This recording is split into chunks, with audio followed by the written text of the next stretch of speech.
এই এলাকার রাস্তার পরিস্থিতি দেখেন। আমি এখন স্থল গ্রামের উপর দিয়ে যাচ্ছি।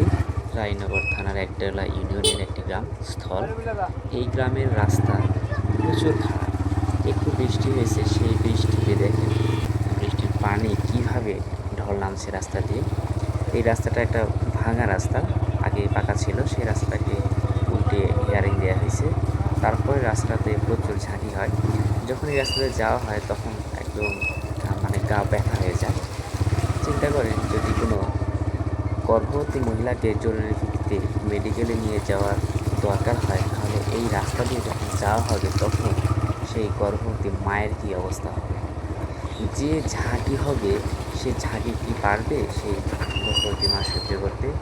গর্ভের প্রসব বেদনা যখন ওঠে তখন একটা মানুষের যে কী কষ্ট হয়, সেই কষ্ট